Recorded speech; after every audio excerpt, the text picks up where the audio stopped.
Bastante atenção nas músicas que nós cantamos hoje. Nós só cantamos músicas de comunhão e de sermos parte do corpo. E a gente tem refletido sobre a série Abençoador, e o Gabriel mencionou que nós temos muitos visitantes hoje, e isso é uma benção. É uma coisa, hoje está difícil, se eu não conseguir pregar sem chorar, hoje está osso. Tem dia que está mais manteiga derretida. Mas é que isso é uma coisa tão linda de ver. Porque a igreja de Jesus, eu sempre tenho falado isso e vou reforçar isso. A igreja de Jesus não precisa de estruturas evangélicas para triunfar. A igreja de Jesus é a instituição que corrompe as estruturas e triunfa sobre as estruturas desse mundo. A gente se planeja, a gente pensa, a gente quer estar junto, a gente faz plano, cronograma e tal, usa ferramentas de gestão e tudo é lindo. Mas a igreja de Jesus não é uma empresa. A igreja de Jesus é um organismo que se reúne em torno da palavra, e a palavra para nós é o próprio Cristo. Então não tem erro, quando você ensina a palavra e você prega a palavra, há um milagre que o próprio Cristo compartilha da sua vida. Nós acabamos de cantar, é Cristo repartindo a própria vida. Nós somos ligados à parreira. E isso é algo que tem que nos emocionar, isso é algo que tem que nos arrepiar, porque é o Espírito que começa a criar vida em torno daquela palavra pregada. E as pessoas começam a chegar, e vidas começam a ser curadas, e pessoas começam a ser transformadas. A Ana disse, as pessoas estão quebradas. Nós estamos vivendo um momento difícil, as pessoas estão quebradas. Essa semana, eu atendi 3 casais em completa destruição. Satanás tem atacado as nossas famílias, Satanás tem atacado os casamentos, de cônjuges cristãos, do dia para a noite, virarem para algum e falar, eu não quero mais. De famílias destruídas, de filhos se voltando contra pais. E quando nós vemos o Evangelho sendo pregado e agregando as pessoas ao redor da mesa do Evangelho, da mesa do Cordeiro, da mesa de Cristo Jesus, isso é algo que mexe conosco. Você é parte de um milagre. Se você está visitando a IB Metrô, você é muito bem-vindo. Se você faz parte de outra comunidade de fé, essa comunidade faz parte do mesmo corpo que nós fazemos. Se ela prega o Evangelho, se ela confessa Jesus Cristo, se ela crê em tudo que a Bíblia diz, ela faz parte do mesmo corpo.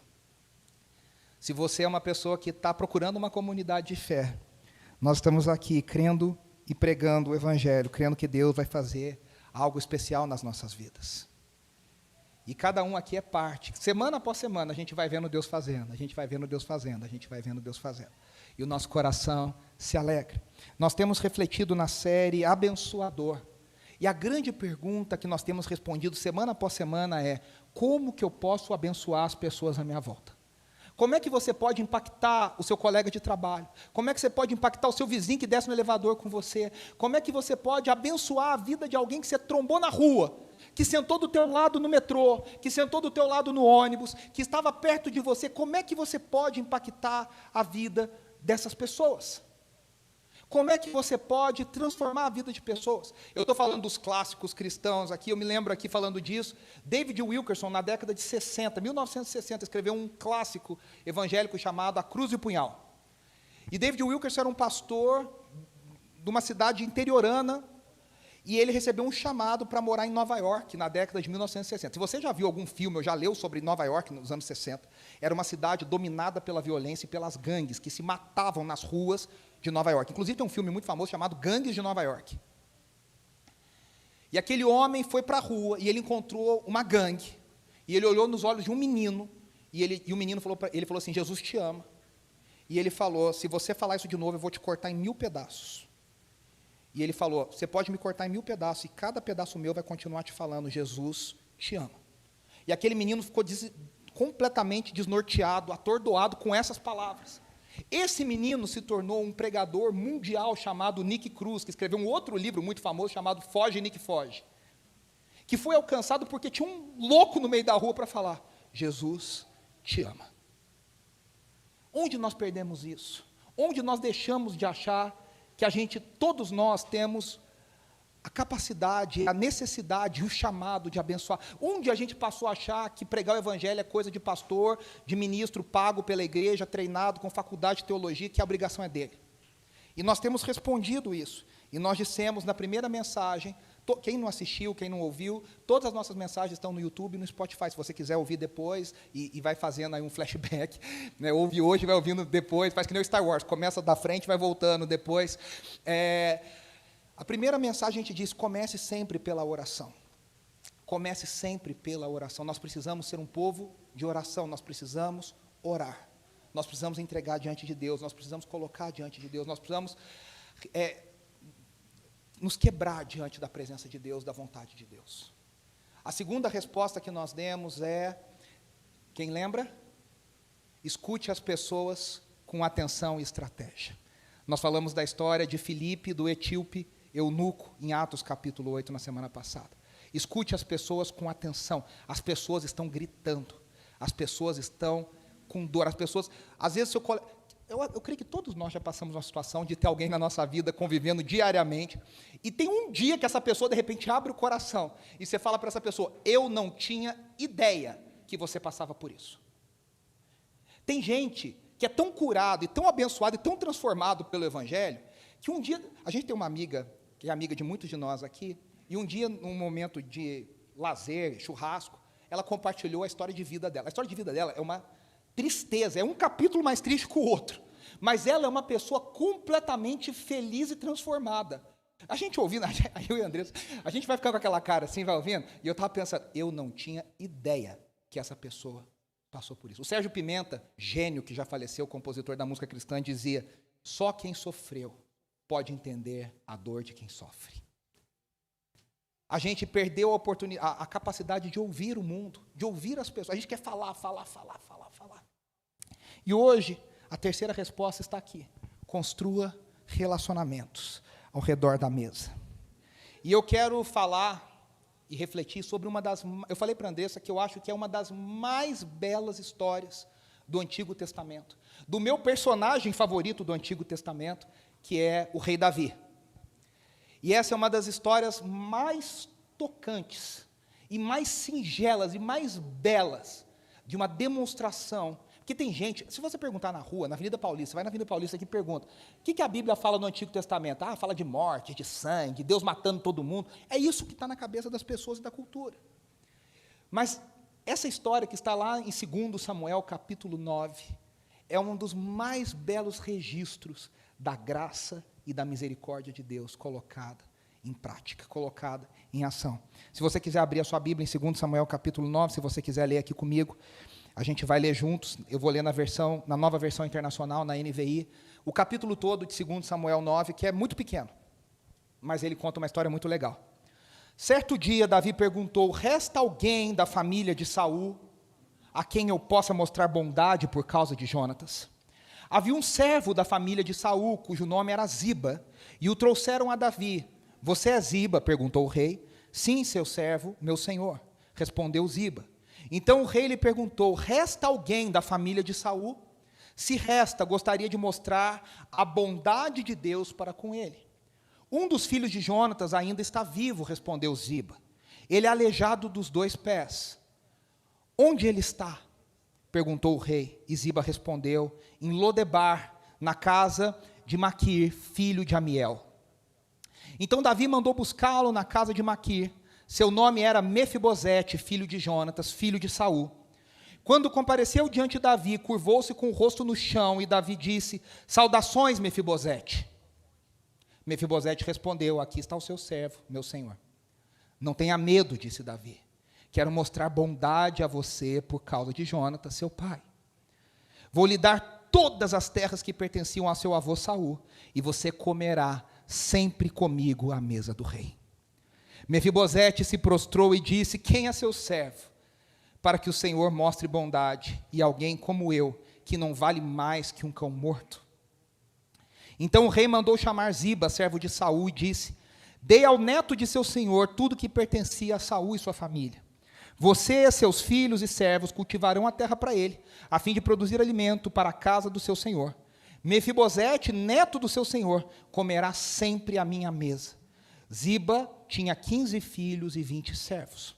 Sou seu servo, respondeu Ziba, farei tudo que o meu senhor, o rei, mandou. E daquele momento em diante, Mefibosete passou a comer à mesa de Davi, como se fosse um de seus filhos. Eu vou ler de novo esse versículo. E daquele momento em diante, Mefibosete passou a comer à mesa de Davi, como se fosse um de seus filhos. Mefibosete tinha um filho ainda jovem, chamado Mica. Daquele momento em diante, todos os membros da casa de Ziba se tornaram servos de Mefibosete.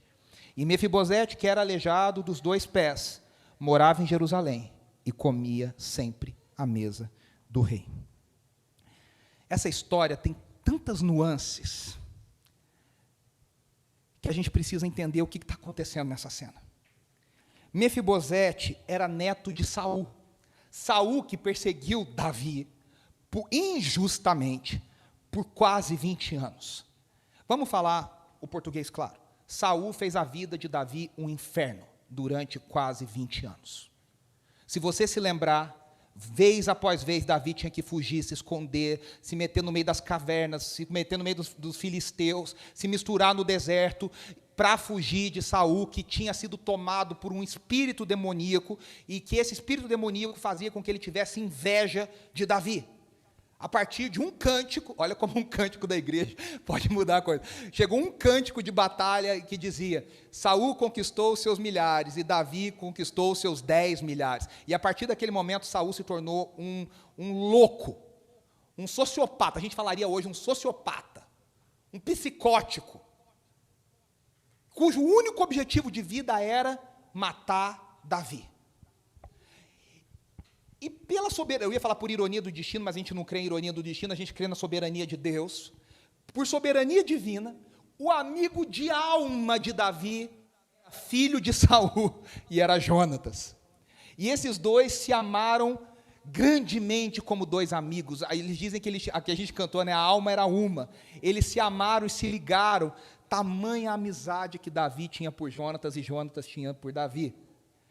E nesse momento de perseguição e tudo, Jonatas ajudou Davi a fugir, preservou a vida de Davi, e eles fizeram uma aliança. E a aliança dizia: a quem Deus preservar de nós, se nós vivermos, enquanto vivermos, nós cuidaremos da família um do outro. Muitos anos se passaram. Nós estamos falando de quase 20 anos depois. Davi andou errante, fugindo, desesperado. E, de repente, ele se torna rei de Judá e Benjamim, das 2 tribos, e depois ele é coroado rei sobre as 12 tribos de Israel. E ele unifica pela primeira vez na história de Israel, as tribos de Israel como uma nação. É a primeira vez que a monarquia ali se estabelece. Antes eram grupos tribais, que agora estão debaixo, como se fosse não tem a noção de Estado que nós temos hoje, mas é uma primeira noção de coletividade, que é parecido com o que a gente tem como um país hoje. Era uma nação. Só que eu não sei se você sabe de uma coisa. Primeiro, Davi pergunta: tem alguém que sobrou da família de Jonatas? Ele pergunta para um antigo servo do rei Saul. E eu tenho certeza que Ziba, que era servo de Saul, pensou: Davi está perguntando, porque ele quer saber para matar quem restou da família. Quem aqui já assistiu séries medievais e tal, sabe que a primeira coisa que uma nova dinastia faz é o quê? Acabar, aniquilar com a dinastia anterior. Na história recente de reis e rainhas, do período de 1500, 1600, 1700, na França, na Alemanha, na Itália, a gente tem famílias inteiras sendo... Na Rússia, quando os czares foram derrubados, na primeira década do século XX, 1917, que foi a Revolução, a primeira coisa que os revolucionários fizeram foi matar toda a família do czar. Inclusive dizem, aí nunca houve uma comprovação, até falam que a última filha, como é que ela chama mesmo? Anastácia, foi enterrada lá em Poços, a nossa cidade natal. Dizem que ela foi fugida para lá, mas tem umas outros folclores, outras histórias. O fato é que era procurado como dizia um pastor amigo nosso, de mamanda caducando. Era do mais velho ao mais novo, todo mundo era morto. E quando Davi pergunta para Ziba: tem alguém da família de Saul? Ele fala: ele vai aplicar a lógica dos reis, vai matar qualquer um que sobrou. Só que, veja, Ziba diz, tem um chamado Mefibosete, nome bonito, legal, bacana, a gente considerou, mas a gente preferiu Nicolas, mas para você que está pensando, vai ter um outro filho aí e tal, aí Lucas, já fica a dica para vocês, quando vier, Mefibosete é um nome bem legal. O nome em Crônicas não era Mefibosete, era Meribaal, que significa, o significado do nome é muito debatido. Crônicas coloca como Meribaal, que significa aquele que destrói Baal, aquele que destrói a vergonha, aquele que destrói os ídolos. Só que em Samuel, provavelmente o autor não queria mencionar Baal. Então ele troca o nome e ele coloca Mefibosete. E aí há uma discordância dos teólogos e comentaristas, mas eu até fui perguntar para o meu amigo, que é um gênio de línguas originais, meu querido amigo Vitor Fontana, eu perguntei para ele, eu falei, Vitor, o que tal? Ele falou, Renato, não tem certeza, deixa eu consultar. Eu falei, se o Vitor vai consultar, porque o negócio é sério. Né? Aí ele voltou, falou, olha, não tem certeza. Então ele falou, a melhor forma de dizer é que talvez Mefibosete signifique que provém de uma boca envergonhada. O fato é que Mefibosete era a figura de uma pessoa destruída pela culpa e pela vergonha. Primeiro, seu pai e seu avô morreram no mesmo dia, na mesma batalha. Você sabe da história, é uma história tristíssima, né, que Saul cai sobre a espada, enfim, é uma coisa assim, que Davi, ao invés de se alegrar, ele pranteia e lamenta, ele diz, eu não vou me alegrar na morte do ungido do Senhor. Davi tem muito, aliás, tem um livretinho muito legal, que é um clássico cristão chamado Alguém já leu esse livro? É maravilhoso, maravilhoso. Se você procurar, achar, compre. É um negocinho assim, ó. Mas aquele livro você tem que ler a cada semestre, você lê ele mais uma vez. Fala de Saul, de Davi e Salomão. Absalão, desculpa, perdão, Absalão. E fala dos perfis desses três reis e como que a gente tem que ser Davi, não Saul e nem Absalão. Mas, aí o que acontece? Esse menino, além de tudo, ele ficou paraplégico dos 2 pés. Por quê? Porque quando ele ficou sabendo que o pai e o avô morreram na batalha, os servos se juntaram para fugir. E na fuga, uma serva derrubou ele do colo e ele caiu e ficou paraplégico das 2 pernas. Esse menino tinha apenas 5 anos quando começou a vida dele de fuga, de medo, de dor, de humilhação. Essa história está contada lá em 2 Samuel, capítulo 4. Então ele ficou coxo, ele ficou paraplégico, ele ficou aleijado o resto da sua vida. E ele era aleijado de ambos os pés. Então ele era a personificação da vergonha, da derrota, da humilhação. Primeiro, ele não podia falar quem ele era. Porque se ele falasse quem ele era, o pessoal ia falar, opa, está aqui. Manda ele para ser morto pelo rei. Segundo, ele ficou aleijado. E em Israel, antigamente, o aleijado ele era visto como uma pessoa excluída da vida da sociedade. Ele é um retrato do homem ferido, como muitos de nós. Feridos, destruídos pela vergonha, por segredos que a gente vai carregando, por histórias familiares, por palavras de pais e mães que a gente foi ouvindo, por histórias com cônjuges, com amigos, com chefes, com professores. A gente vai sendo um acúmulo e a gente vai se tornando que nem Mefibosete. A humanidade está caída. A humanidade está caída. O mundo é mau. A gente vê notícias, eu falo que tem alguns programas de TV que são depressão em pílulas diárias. Você vai assistindo, você vai tomando aquela pílula de depressão, porque as notícias são terríveis. De familiares se voltando um contra os outros, de colegas de trabalho, de gente na rua se matando por nada. Os dias são maus.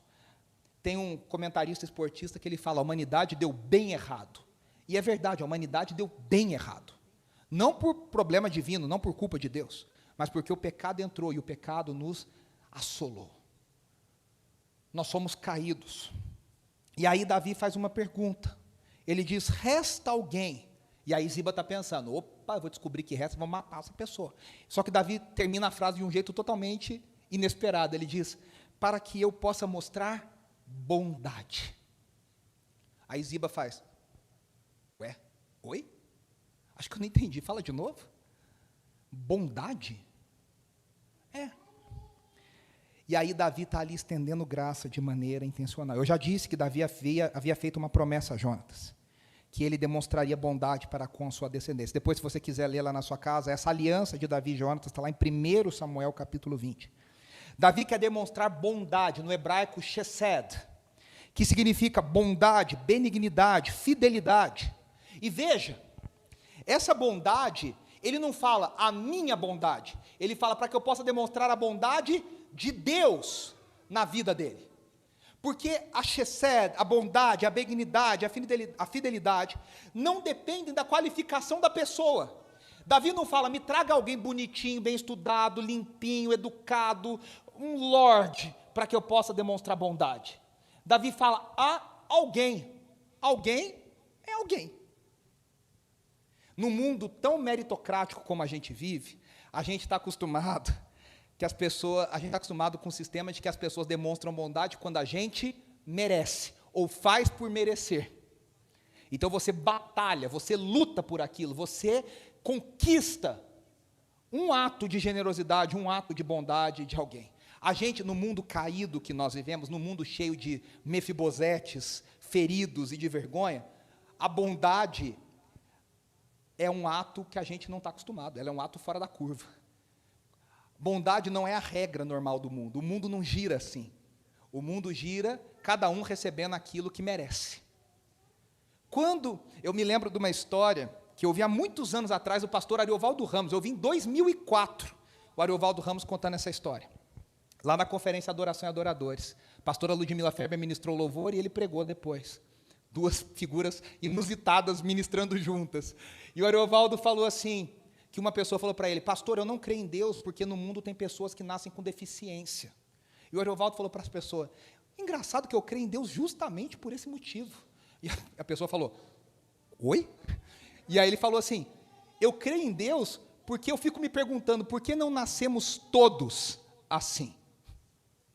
Ele fala, quando nasce alguém perfeito, no sentido de sem deficiência, é uma manifestação da graça de Deus. Quando nós acordamos, é a graça de Deus. Quando nós respiramos e o ar entra e passa pela nossa corrente sanguínea, é bondade de Deus. A gente acha que a bondade de Deus se manifesta nos grandes atos sobrenaturais. A bondade de Deus está nos atos ordinários do dia a dia, porque nele nós vivemos, movemos e existimos, diz o apóstolo Paulo. Então, há essa ideia de que a bondade ela é algo que não pertence a esse mundo cheio de vergonha. E Davi fala, há alguém da casa de Saul, para que eu demonstre da bondade de Deus para essa pessoa. De novo, a bondade que eu e você manifestamos, ela vem de Deus, e ela não escolhe um alvo. Talvez, se fosse eu e você, a gente falaria, eu vou escolher um bem bonitinho. A gente é assim, né? Quem tem veia professoral é assim, né? Aquele que tira, né? Como diz o professor Raimundo, eu queria ter um filho assim, né? A gente queria um aluno. Você quer o Rolando Lero ou você quer o nota 10 lá? Você quer o nota 10, né? Você não quer o amado mestre, querido professor, você não quer alguém enrolão. A gente escolhe a nata. Mas Deus demonstrou a sua bondade. A Bíblia diz que Deus demonstrou o seu amor para conosco, a sua bondade, a sua fidelidade, quando Ele nos amou, sendo nós ainda pecadores. E aí, Mefibosete, quando ficou sabendo que Davi estava procurando, Mefibosete pensou, desculpa o português, claro, ferrou. No hebraico é uma tradução bem assim, ele pensou, ferrou. Ele pensou, me descobriram, o outro me delatou, e agora eu estou lascado. E ele vem, e quando ele vem, primeira coisa que ele faz? Ele primeiro, antes disso, ele estava em Lodebar. Lodebar significa lugar sem pasto. É um lugar deserto, é um lugar árido, é um lugar sem vida. Então veja, aquele que era cheio de vergonha, morava num lugar árido, sem vida. Olha que combinação. Olha que combinação. Mefibosete, cheio de vergonha, morava num lugar que não tinha vida nenhuma. Um lugar morto, um lugar árido. E ele vem do lugar da vergonha, do lugar sem vida, cheio de vergonha, e ele se coloca diante do rei. E o que ele faz? Ele se prostra e fala: eu não sou nada diante do rei, meu senhor. Eu não sou nada. Esse homem estava cheio de vergonha, cheio de medo. Só que aqui a coisa começa, e aqui que a coisa começa a ser maravilhosa. Porque quando Mefibosete se humilha diante de Davi, ele não encontra maldade, ele não encontra destruição, ele não encontra morte, ele não encontra vingança, ele encontra graça, ele encontra bondade, ele encontra favor imerecido, ele encontra redenção para a vergonha e para o lugar árido que ele vivia.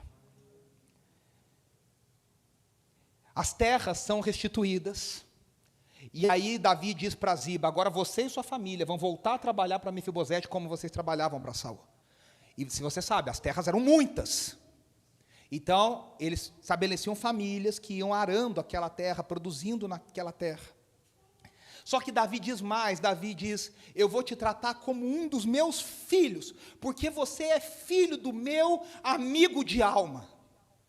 E eu não vou fazer diferença. E a gente aqui, eu não consigo deixar de lembrar de algumas histórias, desculpa pelas referências, mas assim, eu não vou tratar você que nem os tios do Harry Potter que botaram ele embaixo da escada. Eu não vou te tratar como um cidadão de segunda classe. Eu não vou te tratar que nem a madrasta tratava a Cinderela. Que são as imagens que nós temos muito claras na nossa cultura. Eu vou te tratar como meu filho, porque você é filho do meu amigo de alma. Você é filho daquele a quem eu devo a minha vida e a quem eu fiz uma promessa e com ele eu fiz uma aliança. Por amor de Jonatas, eu vou te tratar como meu filho. Você vai sentar na minha mesa, você vai comer da mesma comida. Você vai viver do mesmo jeito que meus filhos vivem. Você vai usar as mesmas roupas que meus filhos usam. E o símbolo de tudo isso, a representação de tudo isso era sentar-se à mesa. Se você se lembrar, o Novo Testamento tem uma outra figura para isso, que é a volta do filho pródigo, quando o pai diz para o filho pródigo: eu vou colocar sobre você, eu vou colocar em você um anel, eu vou te dar novas vestes, e eu vou te colocar sapatos novos. Ele está dizendo: eu vou te restituir a honra de um filho, como se você nunca tivesse saído da minha casa. O que Davi está dizendo é: Mefibosete, esqueça Lodebar, agora você vive em Jerusalém, no palácio do rei. Esqueça o lugar sem vida, esqueça a vergonha, os seus dias de vergonha acabaram, o seu tempo de pranto chegou ao fim, o seu tempo de fugir acabou, agora você se senta à mesa do rei. E aí ele diz: você comerá sempre aqui comigo à mesa do rei. Sentar-se à mesa é a graça de Deus manifesta nas nossas vidas. Comer junto é um ato de generosidade. Na nossa cultura, a gente vive no mundo do fast food. A minha mãe, ela tinha uma frase engraçada, minha mãe, ela não gostava de cozinhar. Então, no final de semana, quem fazia comida, quem fazia as coisas era meu pai. Porque quem cozinha com prazer é meu pai. Minha mãe não gostava. Então, ela fazia por obrigação. E ela dizia sempre, a Rebeca sabe disso, ela falava sempre, a Andressa ouviu isso várias vezes também. Demora 3 horas para fazer, vocês comem tudo em 5 minutos. E cá entre nós, dá uma certa raivinha no coração de quem cozinha, né? Porque a pessoa engole, a gente engole. Quem tem filho, então, criança não está nem prestando atenção, está lá na televisão, está no YouTube, está no iPad, e está engolindo. A gente perdeu o simbolismo do que significa comer junto. No mundo de fast food, a gente prefere pedir nos aplicativos. Eu ia falar o nome do aplicativo, mas não vou fazer propaganda gratuita. A gente pede nos aplicativos porque é mais fácil, porque é mais rápido, porque a gente pega e joga fora. Aquela comida que a gente nem sabe se é comida de verdade. Cá entre nós, parece comida, tem cheiro de comida, mas se você ler a composição, você descobre que não é comida. A gente perdeu o simbolismo na nossa cultura do que significa comer junto. O que é preparar uma refeição junto? No mundo antigo, sentar-se à mesa para dividir uma refeição era encarado como uma afirmação de valor. de dignidade, de importância, porque se sentavam à mesa pessoas da mesma classe, da mesma laia, não se sentava. Eu não sei, alguém já viu aquela série Downton Abbey aqui? Alguém assistiu Downton Abbey? A gente ama Downton Abbey. E é interessante, porque lá fica muito claro, porque tem o andar da família e tem o andar dos criados, que é embaixo da casa. E mostra a mesa da família e mostra a mesa da criadagem. A criadagem não pode sentar à mesa da família de nobres. Na mesa dos nobres só se sentam os nobres. Na mesa real, há todo um protocolo, há toda uma... Tem gente que gosta dessa coisa de família real, a estuda, tal. Onde senta a rainha, onde senta o rei, aonde senta os fulano e a fulana, quem senta do lado, quem senta do outro lado. Não é assim, vai chegando e senta e pega lugar. Não é assim.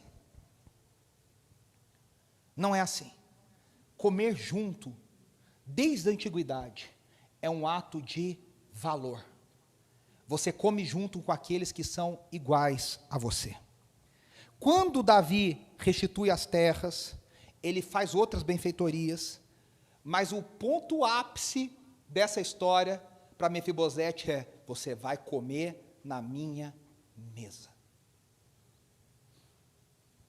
Você vai comer na minha mesa. Isso ficou tão marcado, não sou eu que estou inventando.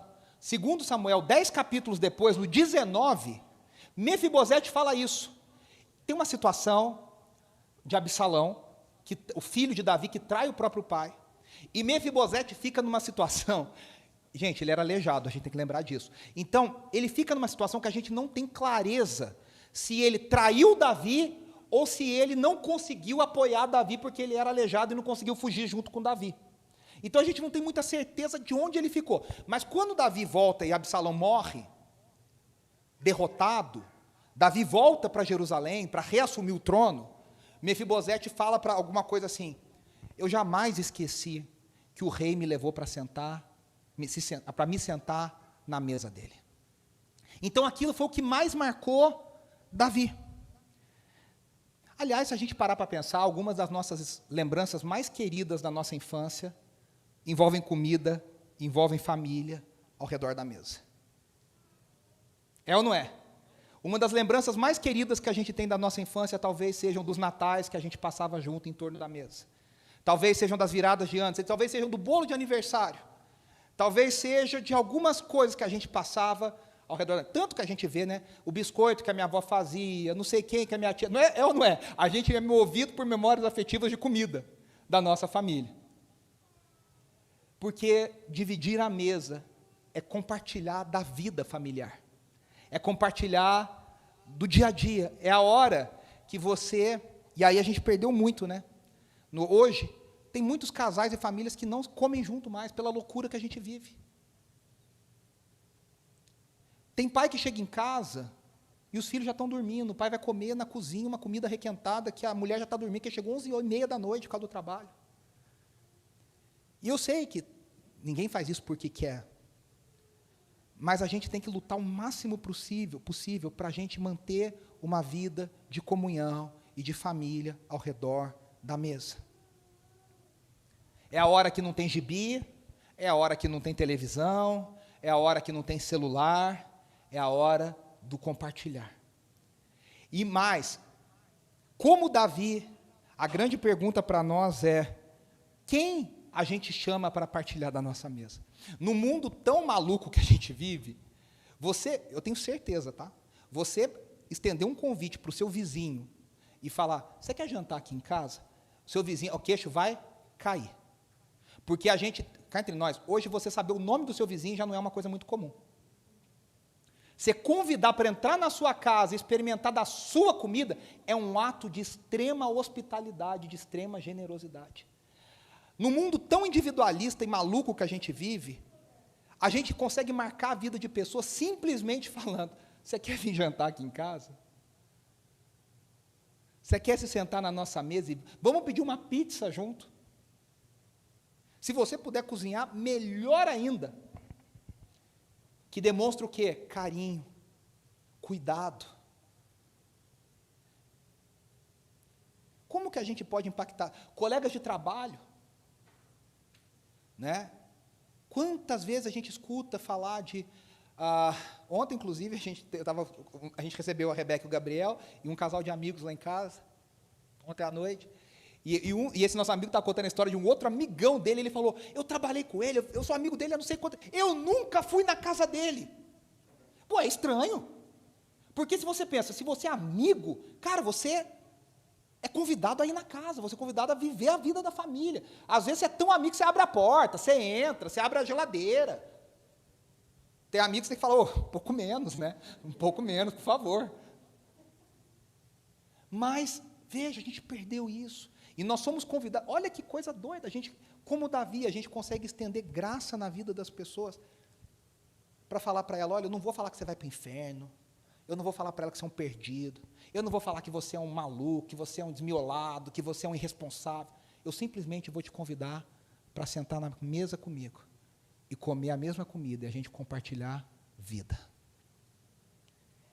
O grande escritor Henry Nouwen diz assim, eu vou ler aqui para vocês: quando convidamos amigos para uma refeição, fazemos muito mais do que oferecer-lhes comida para o corpo. Olha isso. Oferecemos amizade, companheirismo, boa conversa, intimidade, proximidade. Cá entre nós, quando você senta na mesa, você fala: você vai ter que conversar. Tem gente que eu tenho certeza, você já passou uns apertos desses. Você chama a pessoa, você vai ser colocado, você pensa: o que eu vou falar com essa pessoa? Casamento, quando você não conhece ninguém, você conhece só o noivo e a noiva, aí te bota numa mesa que você não tem ideia de quem seja. Você fica desesperado, você vai pensando assim: o que eu vou falar com essa pessoa? O que eu vou falar com essa pessoa? O que eu vou falar com essa pessoa? É ou não é? Por quê? Porque a mesa pressupõe conversa. Ninguém senta na mesa e fica quieto. Ninguém senta na mesa e fala, comendo, não fala nada. Se faz isso, é um ato de extrema falta de educação. Então ele diz: nós servimos companheirismo, amizade, boa conversa, intimidade, proximidade. Quando dizemos: sirva-se, pega um pouquinho mais. Não fica com vergonha, não. Você quer mais um pouquinho? Nós oferecemos aos nossos convidados não apenas a nossa comida e bebida, mas também a nós mesmos. Você já parou para pensar que quando você tira da sua despensa e você coloca na mesa para alguém comer, aquilo ali vai fazer parte do corpo dela? Até fisiologicamente é algo profundo. Porque agora é algo que a gente come e se torna parte de quem nós somos. E aí ele termina e diz assim: um vínculo espiritual cresce e nos torna, olha que coisa linda, e nos tornamos comida e bebida uns para os outros. Agora vamos viajar. Não está escrito assim não, tá? Isso aqui me ocorreu agora. Mefibosete tinha uma referência de rei que era o avô, que era um maluco. Você já parou para pensar nos sustos que Mefibosete tomava? E cá entre nós, Davi não era perfeito. Davi foi um péssimo pai, em vários aspectos. Mas Davi era um homem que amava a Deus, e a Bíblia diz que Davi era um homem segundo o coração de Deus. Você já pensou os sustos que Mefibosete tomava, até ele entender como é que aquilo era diferente? Quantos almoços e quantas jantas ele dava umas travadas, porque ele falava: meu avô faria diferente. Meu avô fazia diferente, até ele entender qual que era o modo de operação daquela família de Davi. Já pensou quanta ressignificação aconteceu em torno daquela mesa? Quanta cura aconteceu em torno daquela mesa?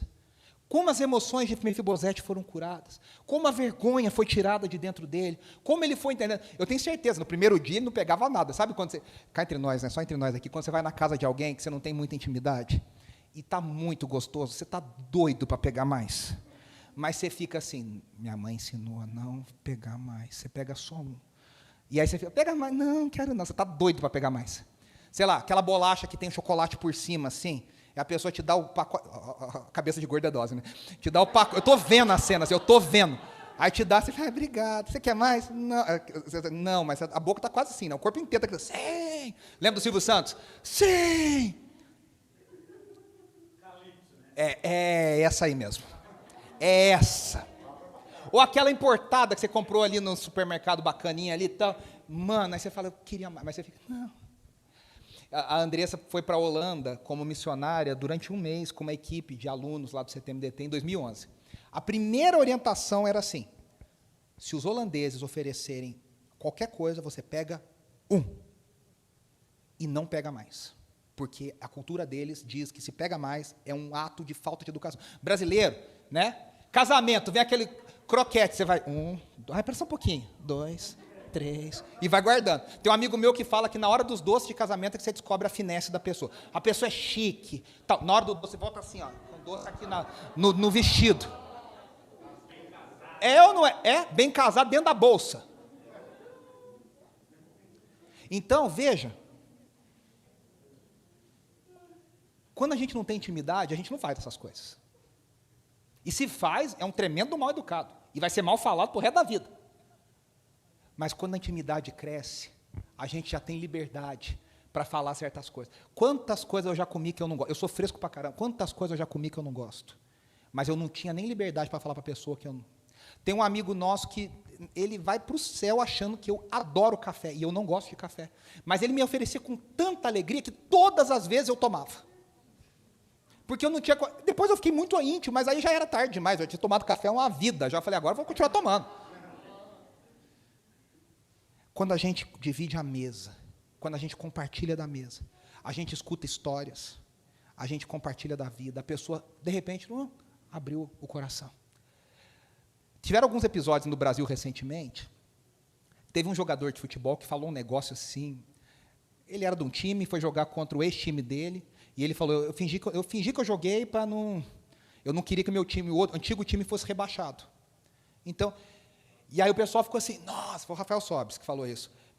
Como é que ele falou isso? Meu Deus do céu. Ele literalmente disse, eu entrei ali para jogar meia boca. Um profissional que ganha milhares e milhares e milhares de reais. E aí, sabe por quê? Porque ele estava comendo petisco, tomando um vinho, sentado na mesa. E aí falaram isso, falaram assim, ele esqueceu que era uma entrevista. Por quê? Porque a mesa enganou. Porque a mesa tem esse poder.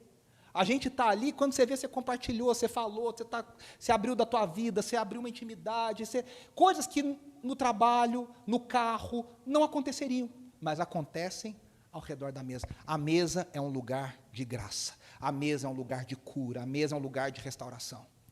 E aí eu quero terminar lembrando que Davi, ele apenas espelhou a graça que seria manifesta em Cristo Jesus.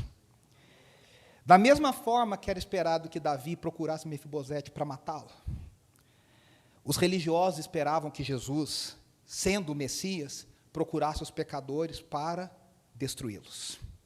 Só que Jesus procurava os pecadores e, para desespero dos religiosos, Jesus não destruía os pecadores, não acusava, não jogava fora.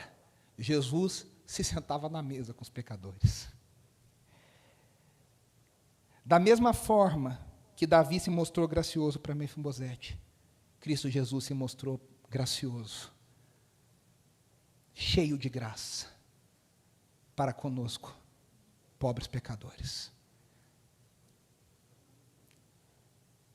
Tem uma canção que o Luiz Carvalho gravou lá nos anos 50 que diz: eu era pobre, perdido, sem Deus, sem Jesus, quando Ele estendeu a sua mão para mim. A gente se esquece, a gente se acha muita coisa, a gente se acha a última Coca-Cola no deserto, a gente se acha a última Calypso do pacote,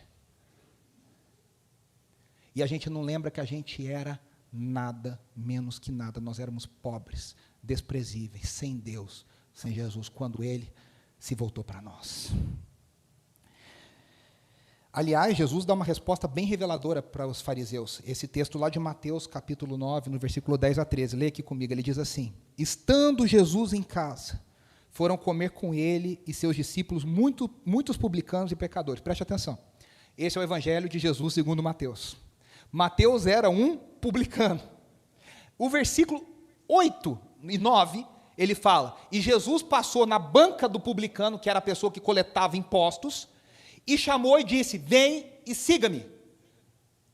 Mateus está contando do chamado dele, porque ele era esse publicano da mesa, que Jesus passou e falou, vem e me segue. Imediatamente, Jesus vai na casa de Mateus, E os amigos de Mateus, que são publicanos, e são considerados impuros pela sociedade judaica, porque eles cobravam impostos em nome de Roma, então eles eram considerados traidores, se sentam na mesa e Jesus se senta com eles. É tipo assim, é o pior tipo de pessoa.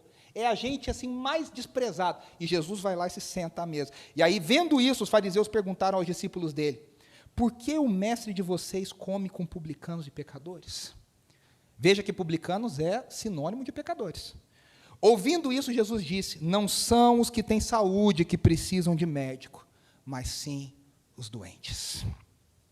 Vão aprender o que significa isso: desejo misericórdia e não sacrifícios, pois eu não vim chamar justos, mas pecadores. Davi era o rei de Israel. Deus é o rei do universo. Davi não pediu para alguém que pudesse lhe oferecer algo. Tem alguém aí que pode me contribuir com salário, com impostos, com riqueza? Davi mostrou graça na vida de alguém que não tinha nada. Nada. Tem uma canção, eu estava até ouvindo hoje. Ela foi gravada pelo Don Moen em 1986. A Stephanie Gretzinger gravou de novo num CD chamado Faith of the Fathers. E essa canção se chama Give Thanks. O Asaf Borba fez uma versão no Brasil que se chama Dou Graças. E ela diz: dou graças de coração, prostrado em adoração. Dou graças por Jesus, meu Salvador, porque sendo fraco hei de dizer, eu sou forte no Senhor, por tudo que Ele fez na cruz por mim, porque sendo pobre hei de dizer, eu sou rico no Senhor, por tudo que Ele fez na cruz por mim. A Ludmila cantaria: tudo que Jesus conquistou na cruz é direito nosso, é nossa herança. Todas as bênçãos de Deus para nós, tomamos posse, é nossa herança. Não são nossas. Eu não sou forte em mim mesmo, eu sou forte na força do Senhor. Eu sou rico na força do Senhor. A igreja de Tiatira, ele diz: vocês pensam que são ricos, mas vocês são pobres. Vocês pensam que têm o que vestir, mas vocês estão nus. Vocês pensam que enxergam, mas precisam comprar colírio de mim. Nós não somos nada sem o Senhor. E nós fomos convidados para sentar à mesa. Nós não tínhamos nada para oferecer. Olha o que diz Tito 3:3-6. Houve tempo em que nós também éramos insensatos e desobedientes. Vivíamos enganados e escravizados por toda espécie de paixões e prazeres. Esse éramos nós.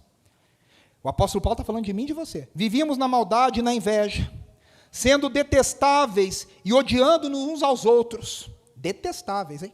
Mas quando, eu adoro essas coisas, mas quando, a conjunção adversativa, mas quando, a gente era esse lixo, mas quando se manifestaram a bondade e o amor pelos homens da parte de Deus, nosso Salvador, não por causa de atos de justiça praticados por nós, mas devido à sua misericórdia, Ele nos salvou pelo lavar regenerador e renovador do Espírito Santo, que Ele derramou sobre nós generosamente por meio de Jesus Cristo, nosso Salvador.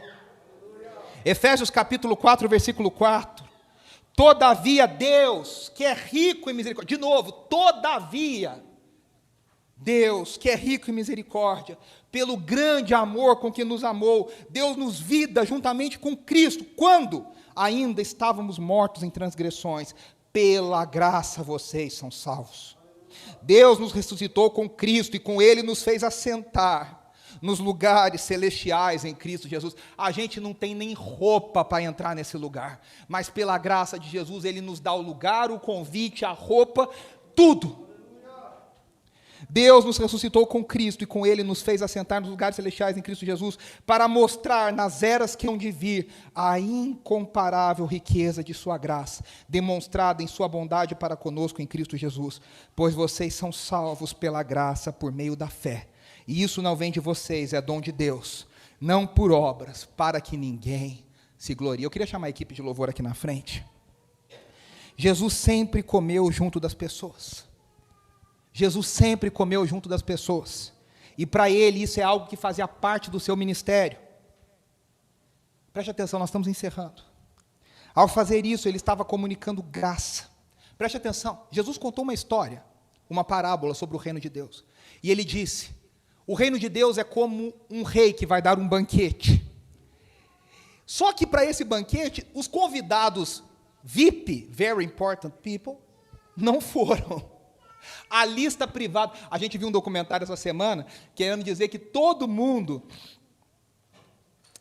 quer ser blogueiro, todo mundo quer ser influenciador. Tem um documentário muito forte na HBO Max, chama Fake Famous. Quem quiser assistir depois, absurdamente revelador. Na nossa cultura, todo mundo quer ser influente. Todo mundo quer ganhar coisa. Todo mundo quer ganhar, como é que é? Recebidos. Né?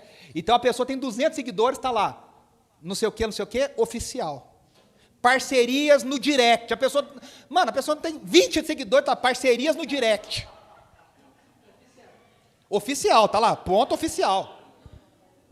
E aí, todo mundo quer ser importante. E Jesus diz que o reino de Deus é semelhante ao rei que convida para o banquete. E ninguém que estava na lista dele aceita o convite. E quem que vai para o convite? Quem que vai para o banquete? Gente humilde, gente pobre, gente que era marginalizada, gente que era esquecida.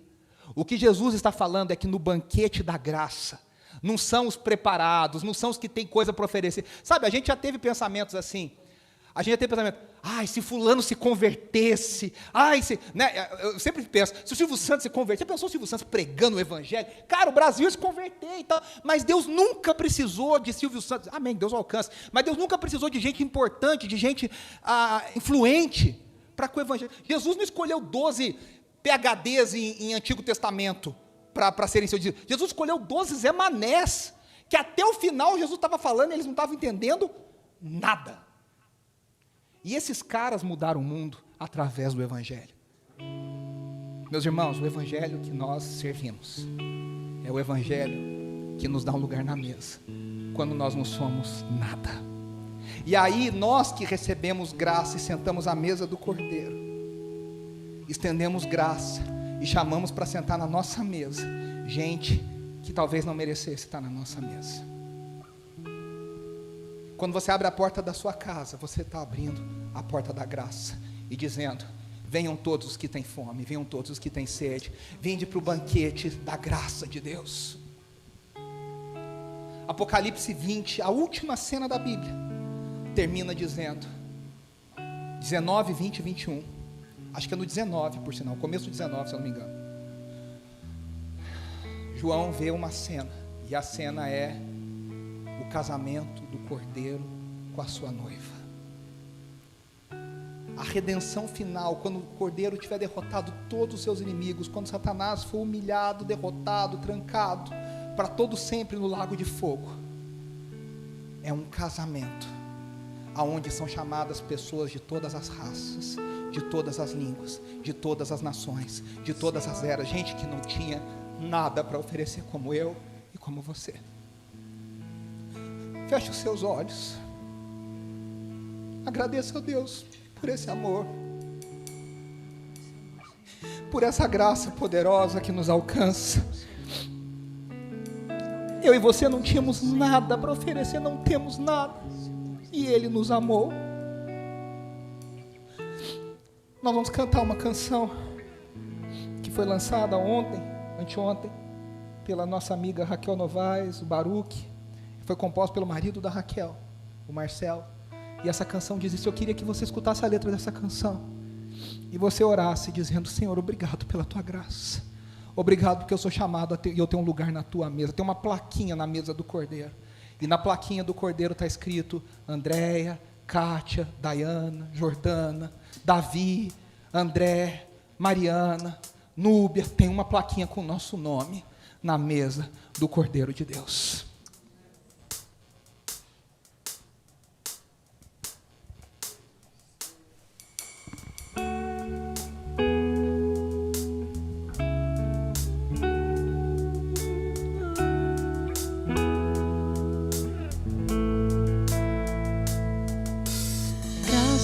sobre graça recebi, e da plenitude renasci. Quando atraído me encontrei no amor de Deus.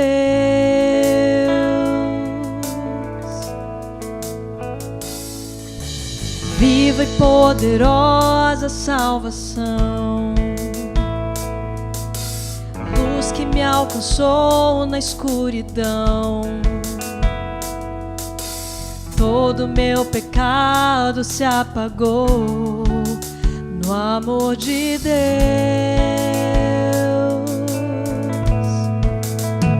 Logo eu, um pobre pecador,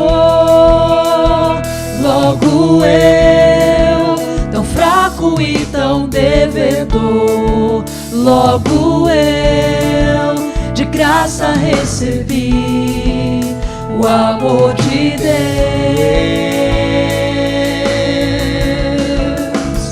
Logo eu, finito e carnal, logo eu, diante de um Deus imortal, logo eu, de graça recebi o amor de Deus. Vamos ficar em pé, vamos declarar isso juntos.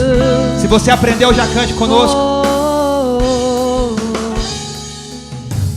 Graça sobre graça recebi, Agradeça ao Senhor. e da plenitude renasci. Quando atraído me encontrei no amor de Deus.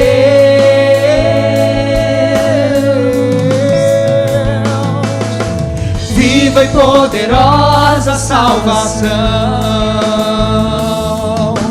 luz que me alcançou na escuridão. Lá em Lodebar, todo meu pecado se apagou no amor de Deus.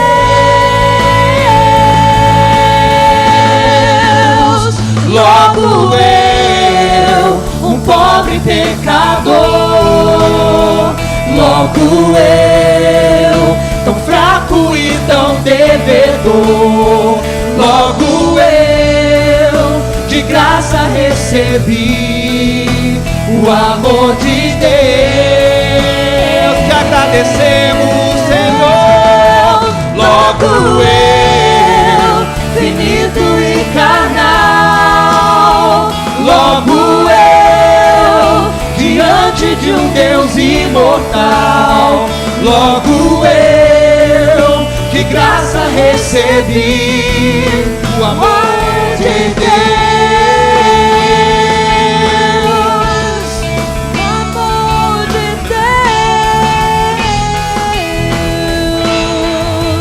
o amor de Deus é rico em benefícios.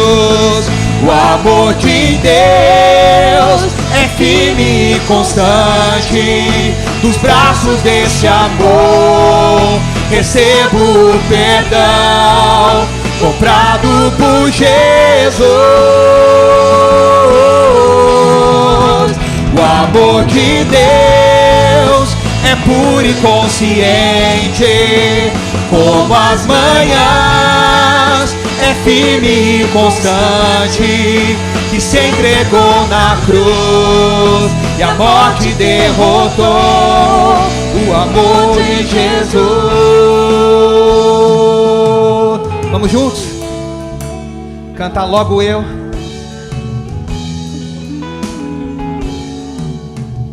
Logo eu, um pobre pecador, logo eu, tão fraco e tão devedor, logo eu, de graça recebi o amor de Deus.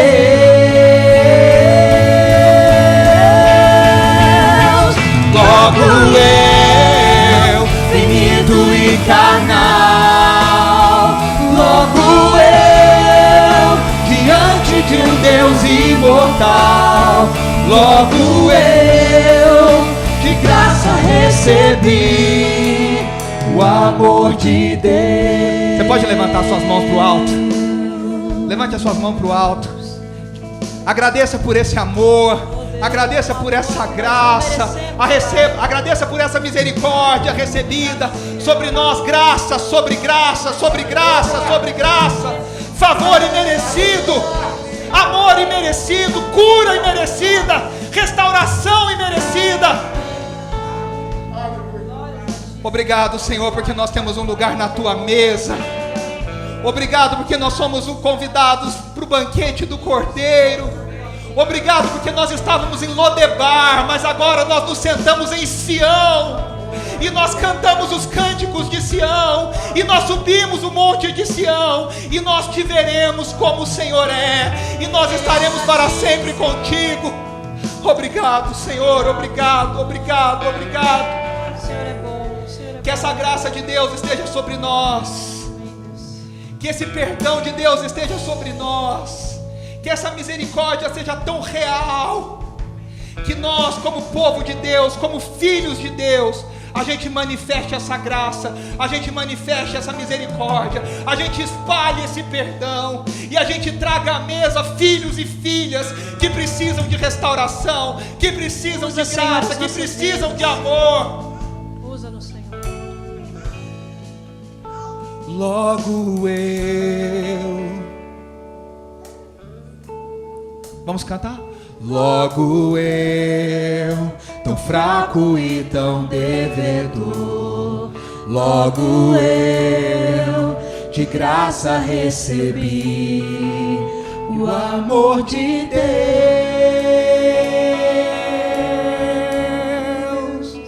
Logo eu, finito e carnal,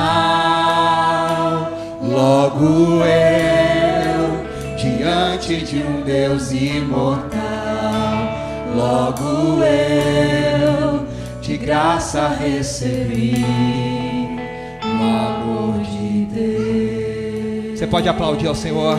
Graça sobre graça, sobre graça, sobre graça, sobre graça. Aleluia, aleluia, aleluia.